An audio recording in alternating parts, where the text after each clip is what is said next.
Hey guys, thanks for tuning in to Ricer Rescue. We're about to show you how to do a compression test on an rx8.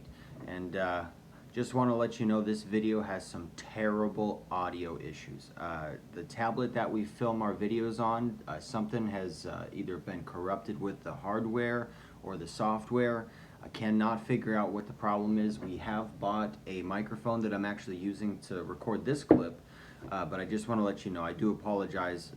I've looked up and down on the internet on how to fix the issue. It looks like I might have to just buy a real video camera to continue filming with Ricer Rescue.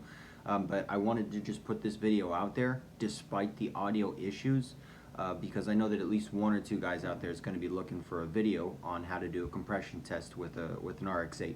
And so I wanted to put it out there, but again, we really do apologize about the audio quality. It cuts in and out. It's terrible, but the content, I believe the content is still there. So anyway, thanks for checking in. Here's the video. Go for it. Hi, right. Fucked it up first time. People are watching. Calm you down? Hi, Ricer Rescue YouTube fans, and welcome to the channel. If you're new, please slap that subscribe button and that like button. We really appreciate it. And today we are going to do a compression test on an rx8. Not this beautiful little thing here.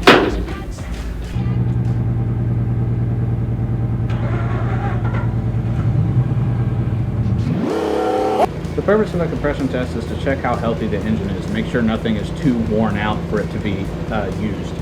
How much does a compression test typically cost? If you take it to a Mazda dealership, you're going to be paying $250, $300 probably. If you're lucky and live in an area where you have some people that specialize in rotary engines around that may have a tester, some of them will do it for $100 to $150, just about. Step one in this process is going to be raising the car off the ground. You're going to want to take your driver's side wheel off.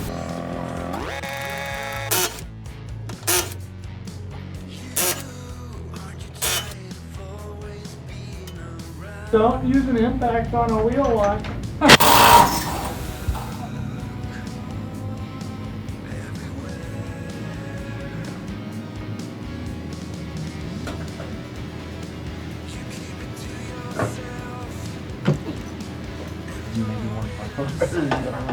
Yeah. So you can see there's a little bit of ash on this spark plug here. That's from the oil burning and possibly it running a little too lean. So the spark plug should usually look like that, which is, you know, it's got that little bit of black soot on it, indicative that that rotor is running pretty healthy. So this is a compression tester made by Steve Miracle at rotarycompressiontesters.com.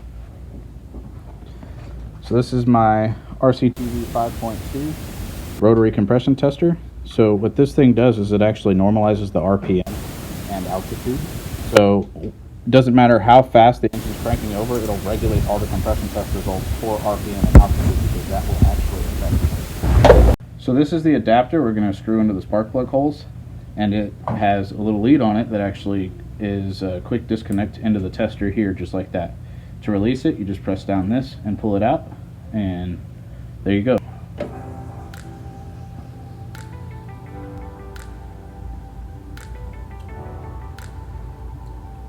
A little tricky getting that thing to line up right, huh? Yeah, it's just the wire kind of makes it, the wire wants to rotate with the tester. And now you'll see it says begin cranking. Gas pedal and the clutch to do the deflood procedure, and then crank it.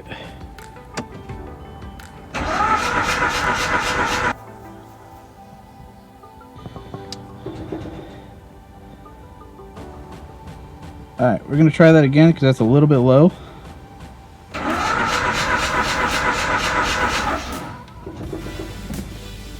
Alright, well, 66, 60, 59. The minimum specification provided by Mazda is 90 psi, but typically they'll run pretty okay like this, but you should have it rebuilt well before this. It runs fucking great. Yeah. I'm impressed that, you know, it still managed to do a hot start. Yeah, typically you'll start seeing hot start issues in like the low to low 70s to high 60s ish. The fact that this one's doing so well at such a low compression is pretty impressive, but it also could be because the front rotor is a lot higher than the rear rotor, so we're about to find out. All right, so we've plugged the rotor compression tester into the front rotor, and now we're gonna see what's going on.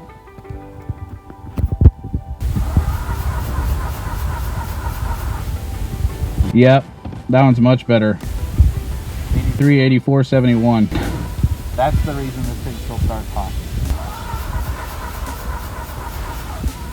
Okay, there we go. Now we got much more even results. 86, 86, 84. There is still the possibility this thing could have been rebuilt by someone at some time earlier in its life, and there's no markings or anything to prove it. If you had to, you know, shit out some tips for somebody who's desperate to, maintain or improve their compression, what would you say to do? You could throw like a teaspoon or a tablespoon of automatic transmission fluid into each spark plug hole, or into 2 of the spark plug holes, and then crank it over a couple times and let it sit overnight, and then start it up in the morning and drive the hell out of it. So that's like a real shade tree trick, right? Yeah, that's like last ditch effort to try and bring my engine back to life before I replace it. Ah, okay.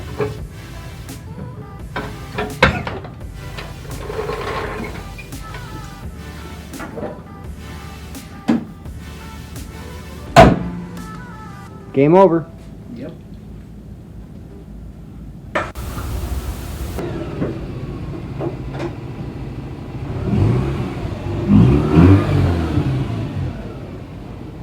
That's also a perfect example of, well, my RX8 starts hot, so it must have good compression. No, that one starts just fine hot, but it doesn't have very good compression at all.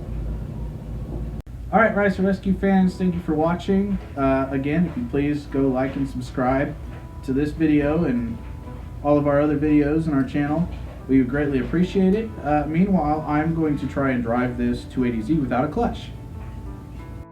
Hey guys, thanks for following along. Again, I really wasn't sure about posting this video because of the audio quality. More than half of the video that we shot was absolutely unsalvageable. You just couldn't hear a damn thing. I mean, you could barely hear a lot of the stuff that was in this one. So I'm posting this one with a grain of salt. You know, it's not a very good video, but we're gonna reshoot. So we'll get another video of how to compression test an RX8 in the future with a better content all around. But thanks for making it through this one. I really hope that you give it a like and maybe a subscribe. Hopefully we'll see you next time. Take care. I mean, this is a real ass Ricer Rescue. Shit. Just a little aftermarket turbo action and some water methanol injection. Old school from the 80s. Turbo.